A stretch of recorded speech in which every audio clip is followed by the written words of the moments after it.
بسم الله الرحمن الرحيم والصلاة والسلام على نبينا محمد وعلى آله وأصحابه أجمعين أما بعد.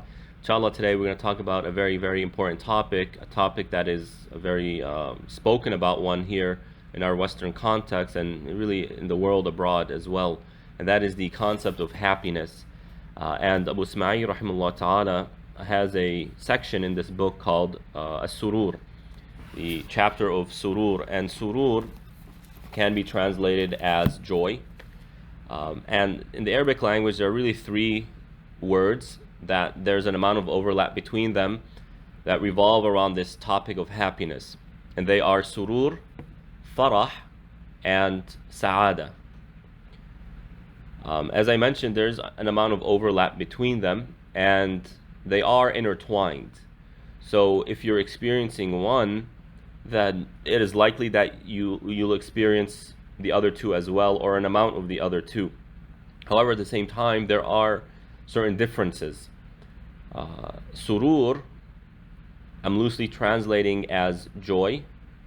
Farah, I'm translating as excitement.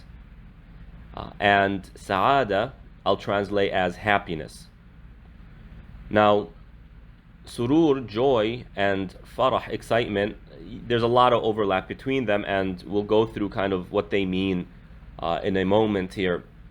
But sa'ada, I would say, is higher than both of them, because Allah subhanahu wa ta'ala describes the people of paradise as su'ada.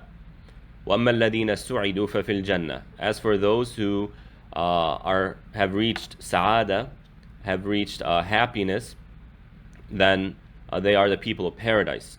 So it's the highest form, and it's important to understand this. Why? Because these ideas or these concepts are, I think, mixed up in America, in the Western world, where the assumption is happiness and joy are actually one and the same. Happiness and excitement are one and the same.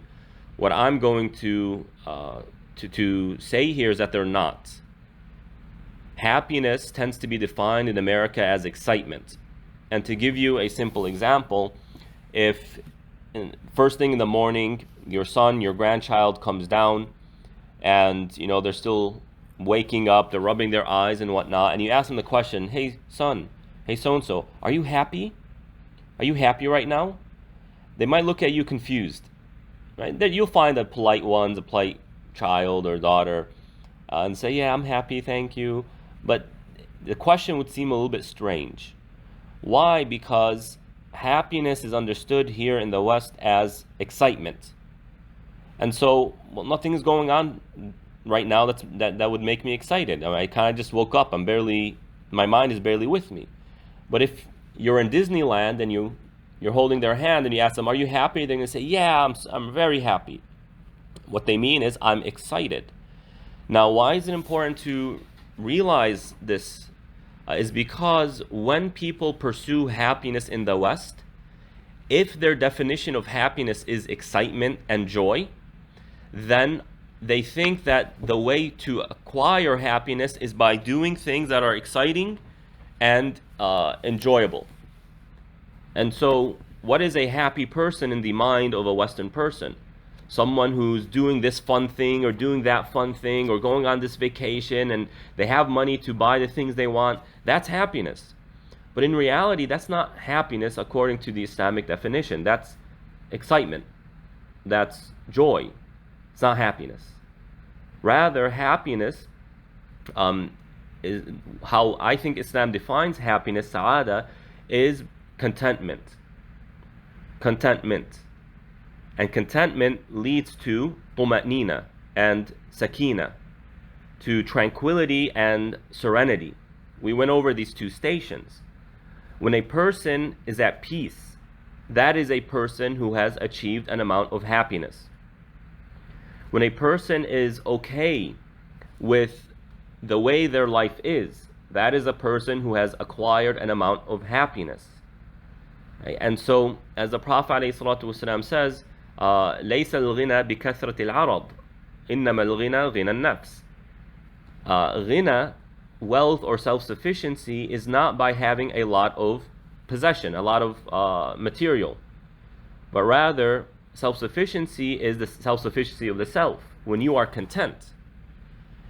And so we see from this that the way the Western world, we here in the West, try to accomplish happiness is incorrect. Why? Because what we are doing is not really happiness. It's just excitement and joy. That's it. And these two things don't necessarily lead to happiness. Not necessarily. At the same time, what we here in the West tend to do to excite ourselves, there's another problem there, and that is it deprives the soul. When the focus on pleasure and joy is exclusively the material, that deprives the soul from its spiritual sustenance. And so we here in the West, we're not doing a good job when it comes to this concept of happiness. In fact, we tend to harm ourselves more than we help ourselves. And so one study shows that the percentage of people who are happy in developed countries, or I should say in stable, well-to-do countries, is pretty similar to the percentage of people who are happy in third world, underdeveloped, not so stable countries. In other words, the percentage of Americans who are happy is pretty similar to the percentage of, what's a third world country or underdeveloped country, let's say Congo. The percentage of people in the Congo who are happy.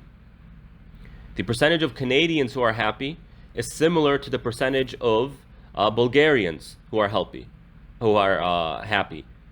Bulgaria is part of Eastern Europe, not like Western Europe. Eastern Europe is not as well-to-do, it's not as stable, it's not as financially well-to-do and whatnot.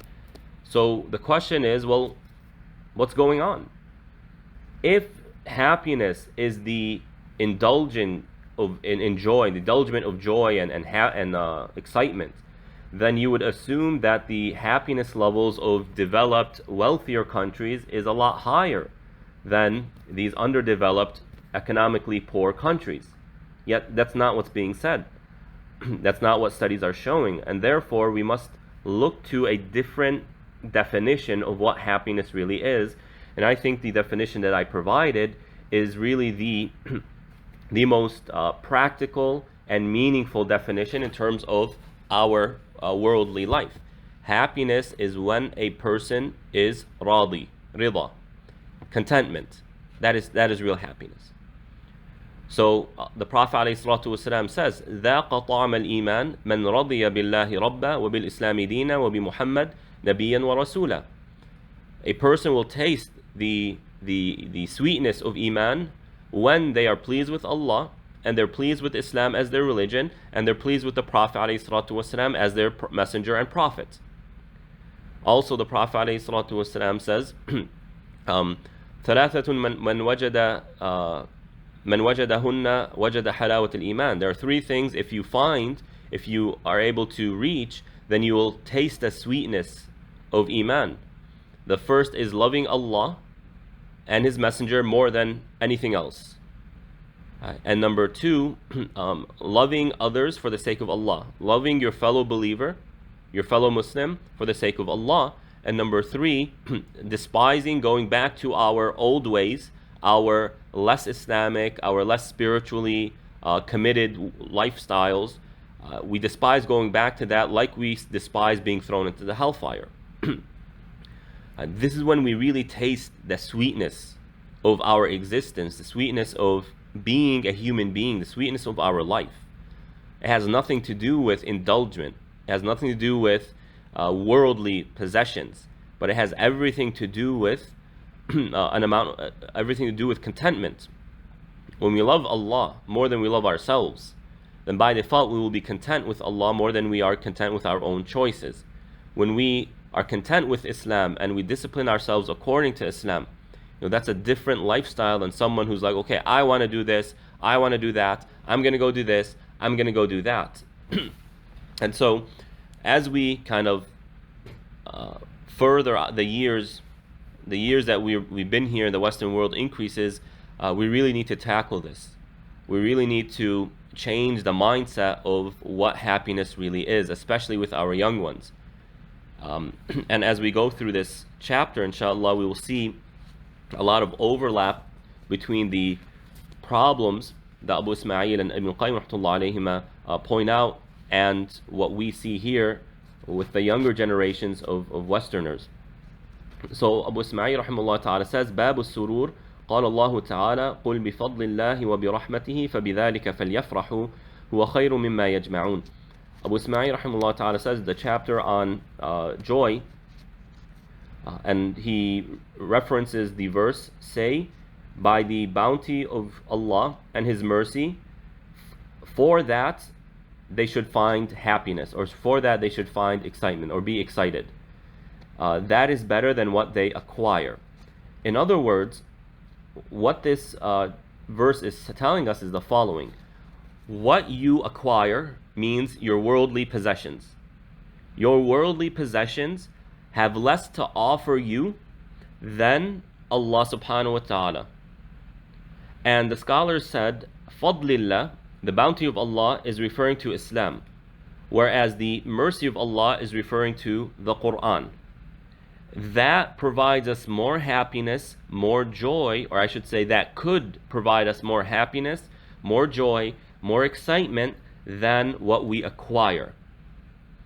And so, as I was mentioning earlier, we here in the West, we harm ourselves twicefold by misdefining the word happiness, by considering it or thinking it means excitement. And number two, the things that we do to excite ourselves and bring ourselves joy deprive our souls of spiritual well-being, deprive our souls of health, even deprives our mind. When you look at TV, when you look at video games, even though video games I don't think are as bad, but television, for example, when a person just watches TV for 4 hours a day, I think the last time I read the studies or the statistics, the average American watches 4 hours of TV a day. 4 hours. Now, there's nothing unethical about watching TV. However, what is watching TV? Watching TV is looking at other people do things, act things out, and you're just kind of watching. Your mind isn't working much.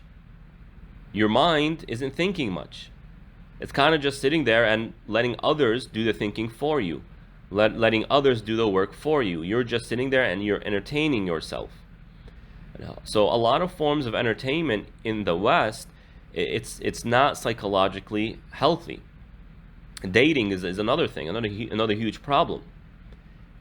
How many times can a person's heart be broken before they just lose the ability to learn to love someone or trust someone? And you find it. You find this happening here in the West. There's not much trust, and there's not much fulfillment when it comes to being in a marital relationship. Well, they've tried it all before.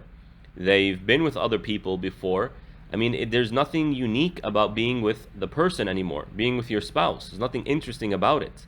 It's just additional responsibility, really. Oh, I've been with so-and-so, and she's been with so-and-so, and it's really harmful to a person's ability to have a sustainable marriage, or a marriage that really is fulfilling.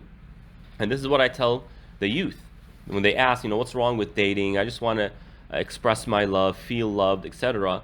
And I tell them that, well, yeah, you might want that, but how is that going to damage your ability to love and to feel loved later on?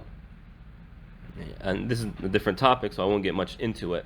And so Allah subhanahu wa ta'ala is telling us where we should find happiness, where we should find enjoyment, and where we should find what's the last word? Where we should find excitement and joy is in Islam and in the Quran. And Ibn Qayyim rahmatullah alayh says that starting this conversation with this verse is it's probably the best verse that could be chosen, because Allah subhanahu wa ta'ala in it, He's commanding us to follow the Quran by tempting us or by showing us what the fruit of following the Quran is, and that is happiness. Why? To kind of add an additional layer here, because where is this happiness being sourced or coming from? Well, it's because when we follow Islam and the Quran, it leads us to Allah subhanahu wa ta'ala himself. It leads us to the most generous, the most kind, the most merciful, the most caring, the most compassionate, the one who can provide us with happiness, the one who can actually allow our hearts to taste happiness, the one who can protect us from the aspects of life that can deplete our lives of happiness and of joy. So it's very important to understand this concept, especially in our Western context. Now, the word farah, which I've translated as excitement, in Arabic is defined as لذة تقع في القلب إدراك المحبوب ونيل المشتهى. Farah, excitement, is pleasure that the heart feels when it acquires that which it loves, and it satisfies its desire. So excitement, joy, the words here are kind of interchangeable. So what does this really mean? It means the following.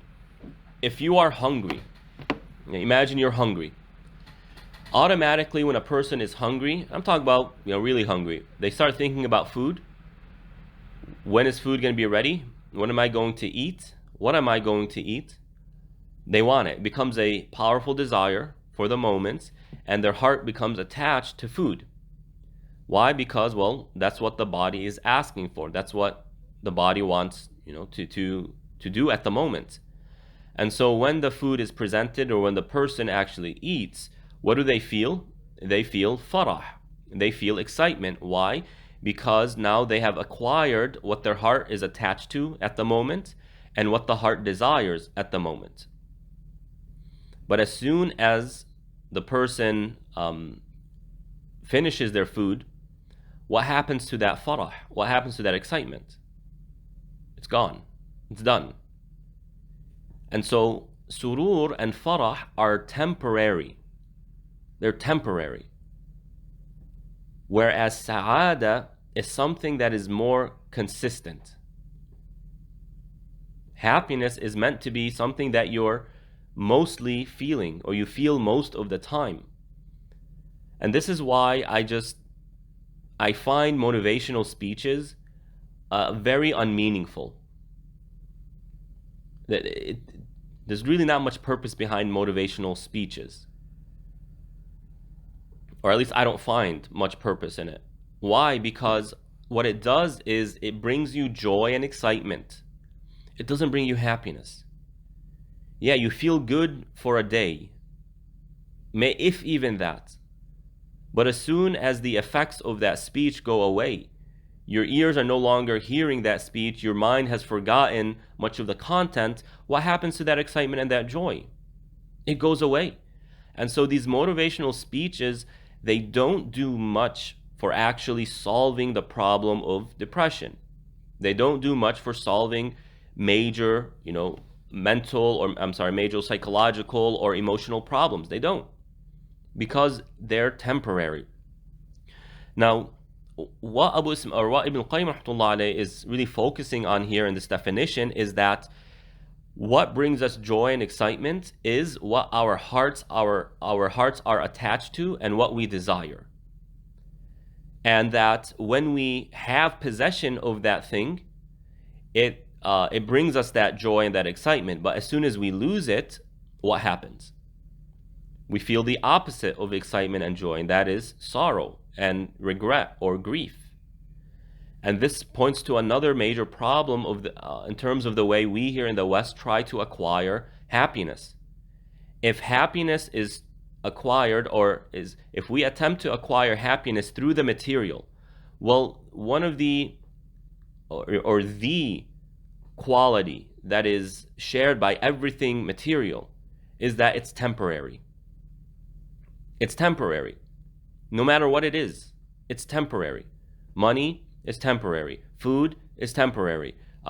Sleep is temporary. A vacation is temporary. Going on driving your convertible car on the Pacific Coast Highway on a beautiful blue sky 75-degree day is, yeah, fun. It's exciting, it brings you joy, but it's temporary. All of it is temporary. And so by default, anything material that we use to bring us joy, then sooner or later that material will eventually go away. It'll be depleted. It'll be fully used. And then we are left with what? The loss of that thing. And it brings us what? Huzun and gham. It brings us sorrow and grief. And perhaps this is one of the reasons why depression has skyrocketed in our times today. Happiness is sought out through the material. And although when we are enjoying that material for a moment, we feel excitement and joy, we will eventually lose that material thing. And then we're left with what? We're left with the sorrow and the grief. Why? Because our hearts are attached to these things. But let's just say someone, they're enjoying something, but their heart really isn't attached to it. They might feel a little bit of joy and excitement when they do it, but if they lose it, whatever. It's like, an old beat up car.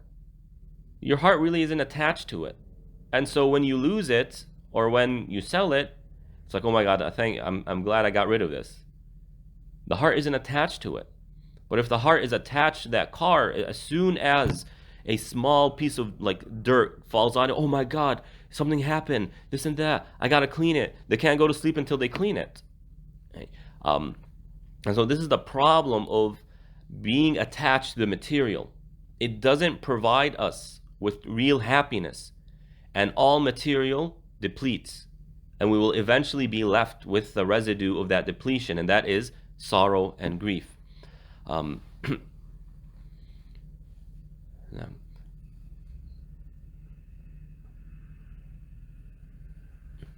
So I hope this has provided us with a better, deeper understanding of happiness and why Western lifestyle, our lifestyle here in the West, is problematic. It's really problematic. It's all about the material. It's all about what am I going to buy next? How much money am I going to make next? What new investment should I do? All of this is where we try to find excitement and joy. And what Allah is telling us is that that's not where you should look for it. There's something better out there.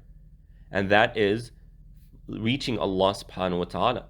Because Allah subhanahu wa ta'ala, first and foremost, is the one who provides us with that material. But the difference is when our heart is attached to Allah and we trust Allah and are hopeful in Allah to provide us with these things. Well, when I acquire it, I am happy, or I feel joy and excitement. But why do I feel joy and excitement? Because my heart now has acquired this possession, or because Allah subhanahu wa ta'ala provided me with it. And I'll go deeper into this in a moment.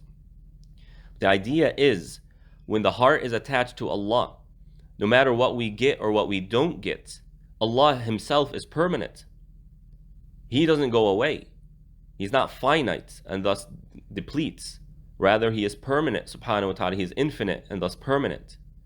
And so no matter what we have in life or what we don't have in life, if my joy and excitement is channeled from my relationship with Allah subhanahu wa ta'ala, then I have given myself a source of happiness that is self-sustained, that is permanent, that doesn't go away.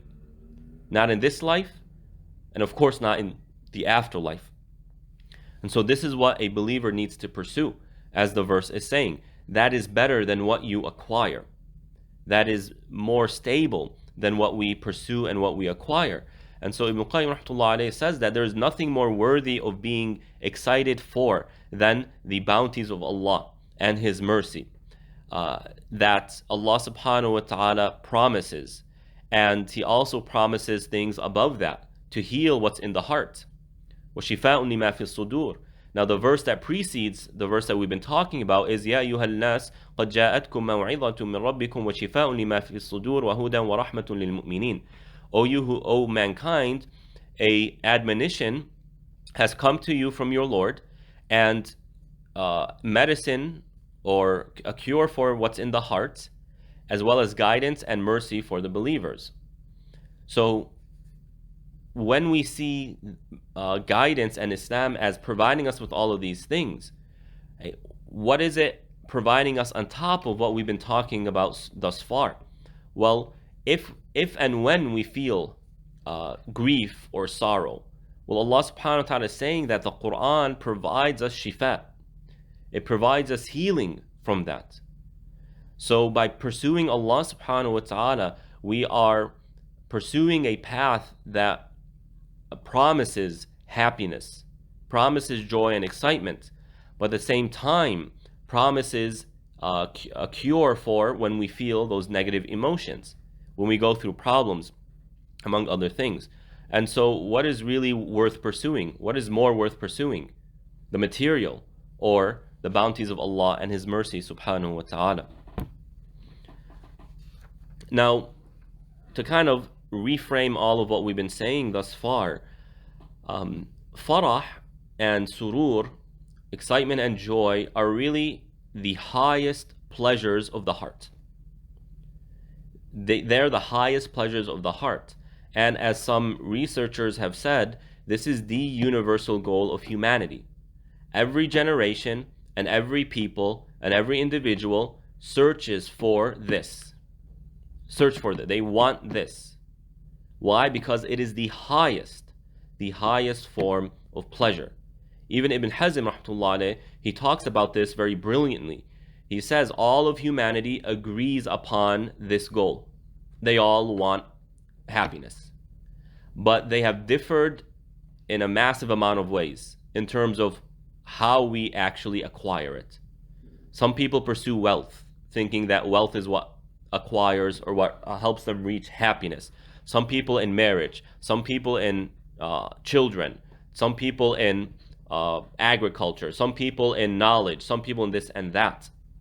And then Ibn Hazm rahmatullah alayhi concludes and says, none of these things provide real happiness, because whichever one of these you pursue, they all come with another side. If you pursue money, then money requires a lot of energy and time and sacrifice. How many friends are you going to have to sacrifice in order to make that money?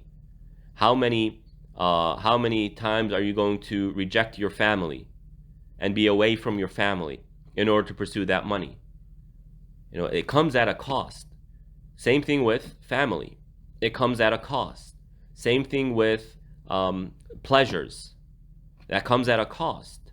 Same thing with any of these things. Anything material comes with a cost. And so how can it be worthy of our hearts? How can it be really worthy in terms of our pursuit of happiness? But the only thing that comes with pure benefit and has no harms that come with it is a relationship with Allah subhanahu wa ta'ala. That is true happiness.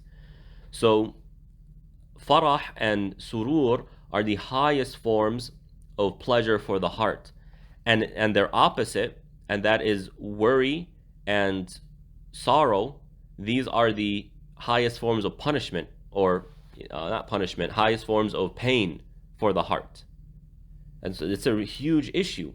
So someone who is dealing with consistent sorrow, consistent grief, consistent regret, this is a person who falls into depression. And depression destroys a person. It can destroy a person. It can lead to suicide. And so when we talk about this topic, I mean, it's a big topic, a very important topic. That's why I felt that it's necessary to go through it, and we're going through it and continue to go through it, inshallah. Now, Ibn Qayyim rahmatullah alayhi says that farah is actually higher than rida.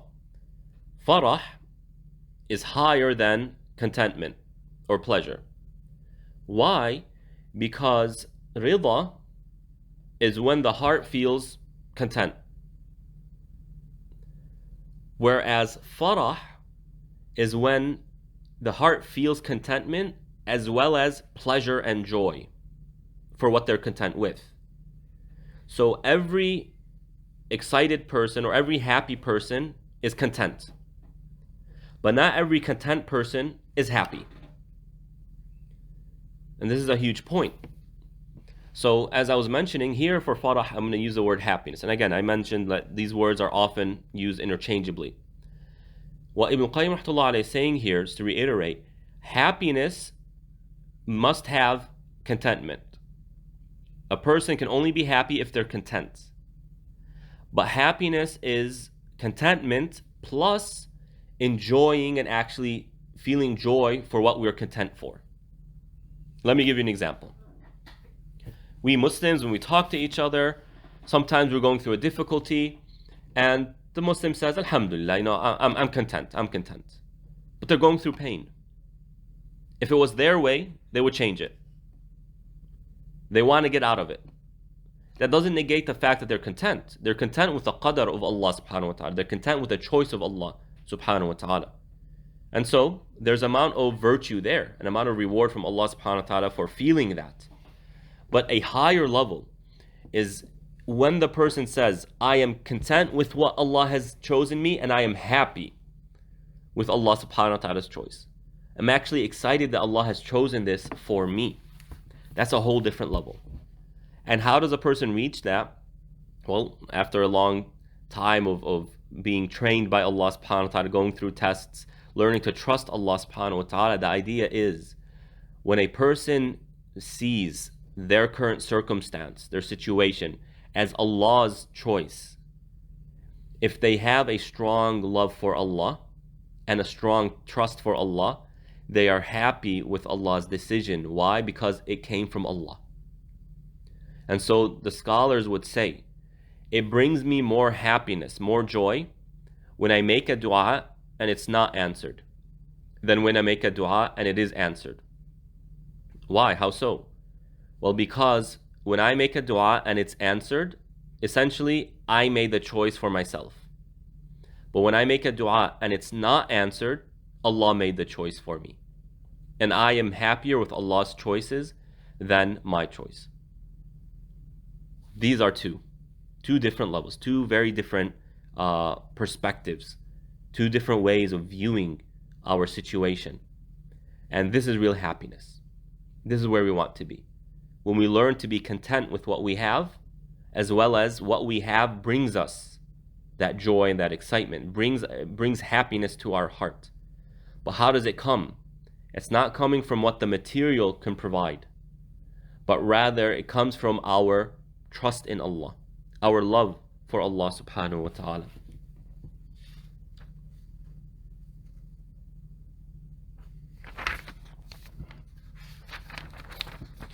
Now there are three levels when it comes to surur. I'll go through the first and the third one. The second one is unnecessary because it's metaphysical stuff. So Abu Ismail rahimahullah ta'ala says, وَهُوَ فِي هَذَا الْبَابِ عَلَى ثَلَاثِ دَرَجَاتِ الدرجة الأولى سرور ذوق ذهب بثلاثة أحزان حزن أورثه خوف الانقطاع وحزن هاجته ظلمة الجهل وحزن بعثته وحشة التفرق. So the first level is joy that comes from tasting. Dhawq is in Sufi terminology or tazkiyah, spiritual terminology, it refers to the feeling, the emotional feeling that we get when we experience something. That's dhawq. And so when we recite the Quran, that emotional feeling that we get, that's dhawq. When we look at the sky, if we feel an emotional feeling that goes back to Allah subhanahu wa ta'ala, that is dhawq. And so surur dhawq, excitement that is experienced, that is tasted by the heart, this is the first level when it comes to surur.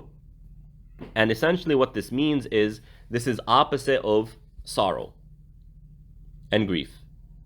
So one level, the first level of joy, is when it does away with things that bring us sorrow and grief.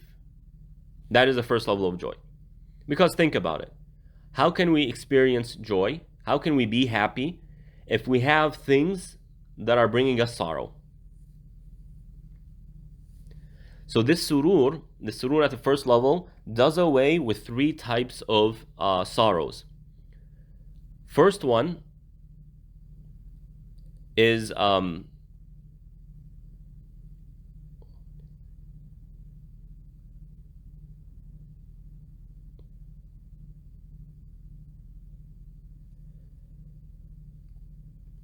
first one is خوف الانقطاع, is if I'm understanding this correctly, and I think I am, is the following.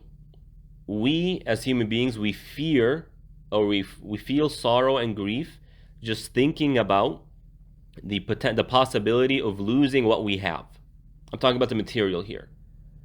And so if someone is sitting down and just thinks, there's always a chance that I get fired, there's always a chance that I lose my source of income, that brings an amount of fear.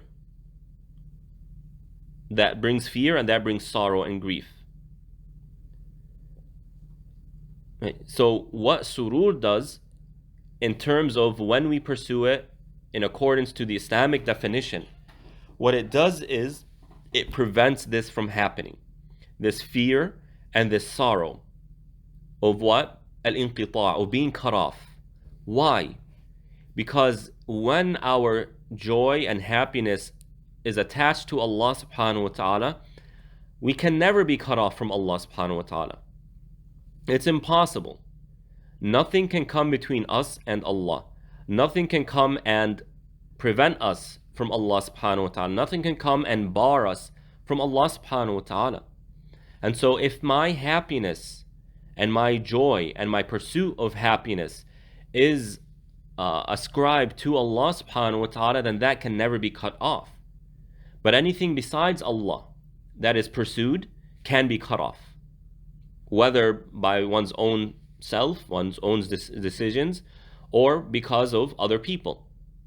And so if I want a job, and it's my dream job, and this is where I think my happiness is, and I'm pursuing happiness through this profession, well, I might not get that job. I might not be good enough for that job, for that career. I might fail when it comes to studying. Or even if I pass my exams and I get good grades and I'm competent, other people can come and prevent us. And so there's always that possibility of being cut off. Or maybe even Allah's qadar determines something else for us. And of course, Allah's qadar is always better. But the idea here is, when our aspirations and pursuit of happiness is ascribed or sought through worldly possessions or through created entities, then all of that can be cut off from us, and we can be cut off from that. Whereas when we pursue surur in this Islamic concept, then we can never be cut off from that. And so we are sparing ourselves one of the greatest challenges of life, and that is being cut off from the things we love, cut off from our goals and our aspirations. The second one is حزن هاجته ظلمة الجهل. The second one is sorrow or grief that is the result of ignorance. Okay, how does ignorance play into this? Well, we as human beings, Allah subhanahu wa ta'ala created us with two primary features, or at least in the story of Adam in Surah Al-Baqarah, he points to two primary features of the human being. One is language, and the second is knowledge. This is really what makes the human being different from all other created beings, or from all other created things. Because everything else that's created, whether it's an inanimate object like rocks, or a living thing but inanimate like trees, or a living being like animals, none of these have the ability to acquire knowledge, and none of them have the ability to communicate the way human beings communicate. They don't have language like us. They might be able to signal to each other, but as far as I know, there really is no clear indication that animals actually communicate with each other the way human beings communicate with each other in terms of language and whatnot. And so this is two primary features. Now, what happens when we're disconnected from one of the two? Language is a source of communication, and the only reason we have language, or we need language, is because there are other people around us. We need to communicate with them. So it's not necessarily language that brings us pleasure, but the fact that we are able to communicate with others. So what happens when we're disconnected from other human beings? What does that do to the person? It hurts them. It's too painful to live alone, to be alone, or to feel alone. I mean, it's one of the greatest challenges. May Allah subhanahu wa ta'ala protect us. And so that brings us an amount of sorrow. And the same thing, something similar when it comes to ignorance. When human beings don't have knowledge, and by knowledge, I don't mean book knowledge per se. Knowledge in terms of, knowledge can come through experience, right? Someone who has been working in a mechanic shop since they were a young child, they learned the trade from their father or from the people around them. This is someone who has knowledge of cars. It doesn't mean, they don't have to have gone through college and learned from books and whatnot to be knowledgeable in cars. But fact of the matter is, we as human beings, there's so much joy that we acquire when we have knowledge of a particular thing. But when we don't have knowledge, we're not an expert in anything, we're not experienced in anything, that harms the person, because we were created with this feature and with this desire to pursue expertise and to become an expert in something. And so the less we know, the more it impacts our heart in a negative manner, the more sorrow that can bring us. I know people who aren't educated, they don't have a college degree, they're kind of just, they do work here and there, and when they're sitting around people who do have college degrees, who are more in the professional realm of our economy, they feel inferior. It brings them a amount of sorrow and grief and sadness that I'm not like them, I feel inferior and whatnot. So knowledge plays a role here. Now, we need to tie jahil and surur together. Okay, so being ignorant and completely ignorant is a type of darkness. And that brings us that can bring a person an amount of sorrow and grief. So what does surur have to do with this topic? How does surur and the concept of surur, as we've been discussing it, go against that? How does it prevent that from happening? Well, if surur is about having a strong relationship with Allah subhanahu wa ta'ala, then by default, in order to have a strong relationship with Allah, there is an amount of knowledge that must be acquired.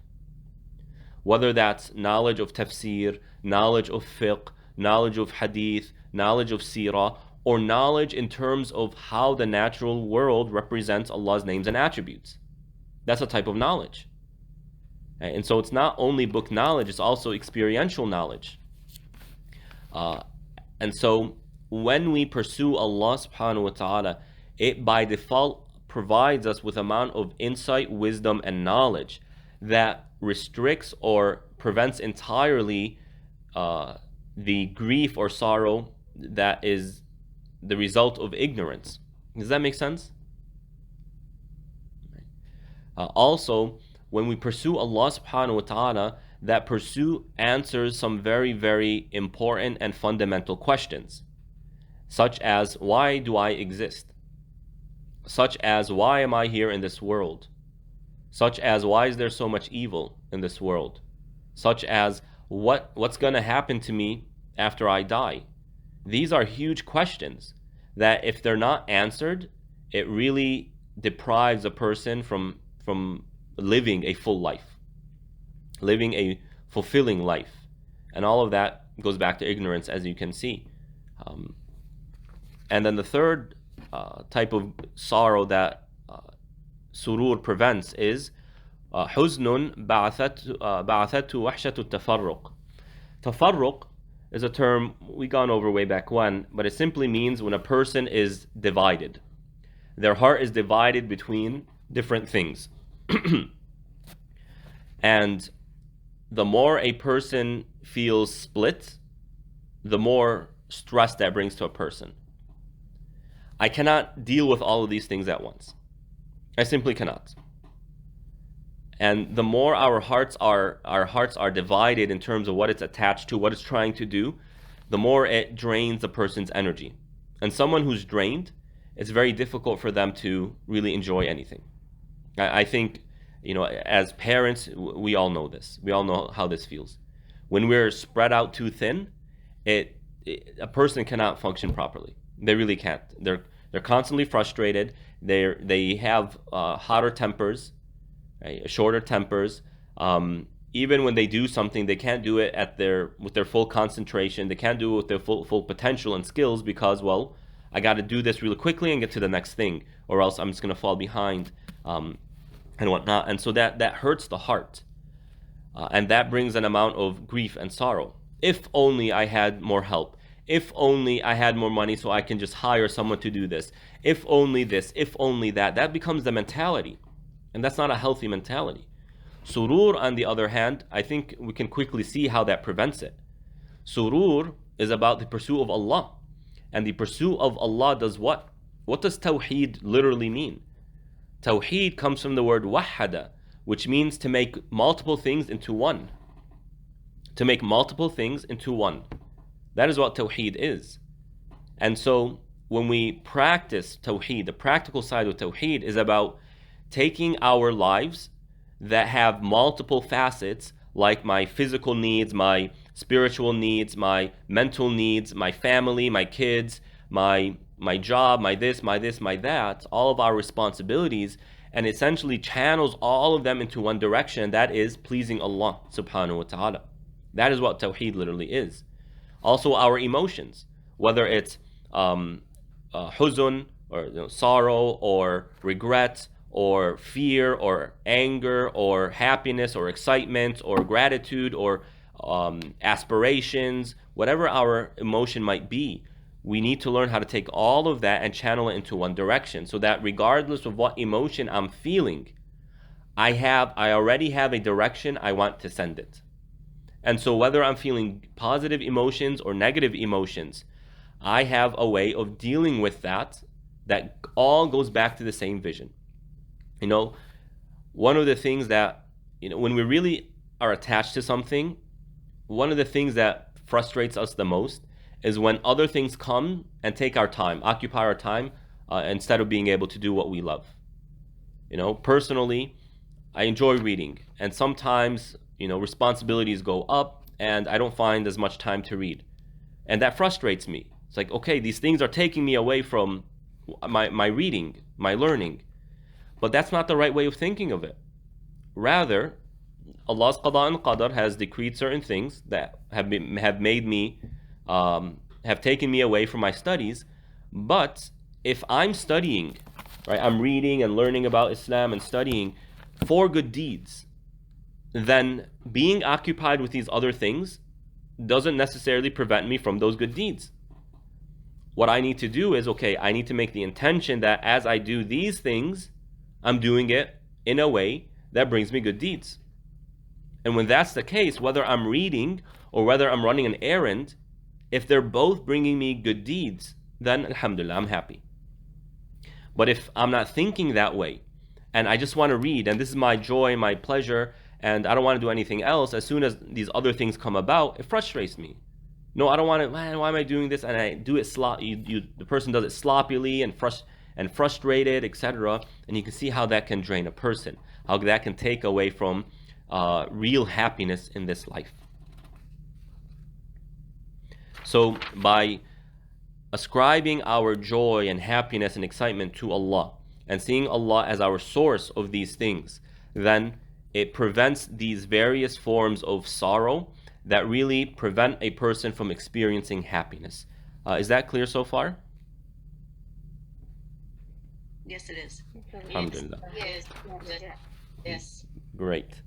Now skipping over the second level, we'll quickly go over the third level. الدرجة الثالثة سرور سماع الإجابة وهو سرور يمحو آثار الوحشة ويقرع باب المشاهدة ويضحك الروح. This is beautiful. Happiness or surur it comes from سماع الإجابة, comes from answering. Now, what is meant by answering here? There are two possibilities here, and both are accurate, both are correct. They fall into this concept of happiness. Sama' al-ijaba, one way of understanding it is when we listen to Allah, we listen with the intention of answering Allah subhanahu wa ta'ala. So when we read Quran, when we read Sunnah, when we learn about a religion, we're listening attentively. And this attentive listening is part of happiness. Why? Because if I don't care about something, I'm not going to pay attention to it. That's a fact of the matter. Look at college students. When they go to a class that has nothing to do with their major, they care less about it, their mind is somewhere else. But if their hearts are attached to it, then they're going to attentively listen. And so when our hearts become attached to Allah, we become more attentive in our listening. But not just attentive listening where we store information in our minds and that's it. The purpose of listening is to respond, to answer, to live by what we are hearing, what we are learning. As Allah subhanahu wa ta'ala says, يَا أَيُّهَا الَّذِينَ آمَنُوا اسْتَجِيبُوا لِلَّهِ وَلِلرَّسُولِ إِذَا دَعَاكُمْ لِمَا يُحْيِيكُمْ. O you who believe, answer Allah and His Messenger when they call you to that which gives you life. Meaning when Allah tells us to do something, when the Prophet ﷺ tells us to do something, the purpose is, or the fruit of listening to that is, we feel alive. It improves our life. In fact, after today's session, the next section of the book I want to go over is literally the chapter of life, hayat. How to feel alive, and what's necessary to feeling alive in this life. And this is also another problem that I quite often see in people, but we'll get to that inshallah next time. Here, when we listen attentively, and we listen with the intention of what? Of answering. Why? Because we know when we answer, or when we listen to Allah, Allah is telling us what things that are beneficial to us, things that bring us happiness, bring us joy, to keep us away from problems in life, keep us away from grief and sorrow. And that brings us an amount of joy. Why? Because now when I'm hearing something from Allah, I know this is going to bring me good. You know, maybe you have, in your childhood, you have an aunt or an uncle who was very generous. Every time they would visit, they come with many gifts. You all maybe had someone like that. When they come, it might not have been gifts. They're storytellers. They play with the children. So-and-so, Uncle so-and-so's coming. Auntie so-and-so's coming. Yay, it's fun. Why? Because you know when they come with things that bring you happiness. This is how we should view the Quran and Hadith. It's coming to us with things that bring us happiness. And so like that child, when we hear so-and-so is coming, we feel happy, yay, excited. This is what's meant by surur sama' al-ijaba. When we hear of something about in Islam, when we listen to a verse, when we learn about a verse or a hadith, it needs to bring us excitement. Why? Because we know it's bringing us that which brings us happiness. This is going to make my life that much better, my afterlife that much better. And so in the end of Surah Tawbah, what does Allah subhanahu wa ta'ala say? He says, وَإِذَا مَا أُنزِلَتْ سُورَةٌ فَمِنْهُمْ مَنْ يَقُولُ أَيُّكُمْ زَادَتْهُ هَذِهِ إِيمَانًا فَأَمَّا الَّذِينَ آمَنُوا فَزَادَتْهُمْ إِيمَانًا وَهُمْ يَسْتَبْشِرُونَ.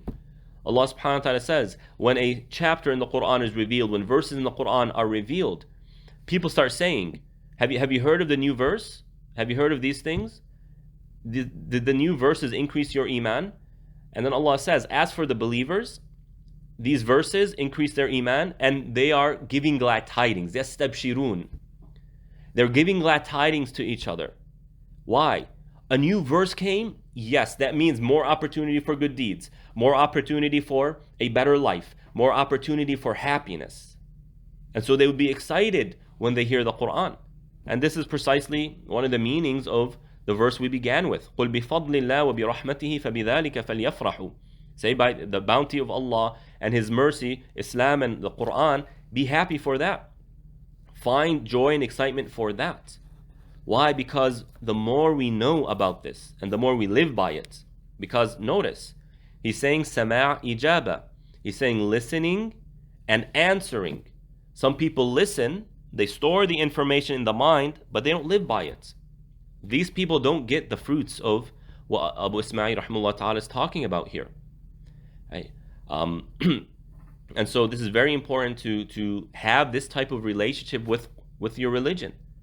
If every time I read a verse or learn about a verse or learn about a hadith or read a book or go to a dars or lecture about Islam, I'm going there excited because I know I'm going to learn something that's going to improve my life, going to make my life easier, going to make my place in paradise higher, going to bring me more happiness in this life and the afterlife. Heck yeah, I'm going to go. I mean, look at how many people listen to good motivational speakers. Well, why? They think that their speech is going to improve their life. Well, Allah subhanahu wa ta'ala is saying, it's not them who's going to improve your life. Listen to my speech. Listen to what I have to say.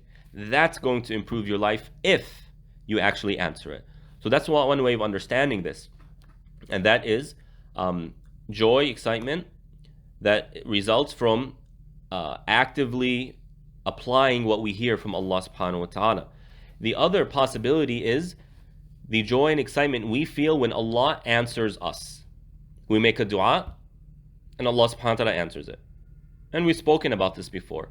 It's a good feeling. Allah answered me.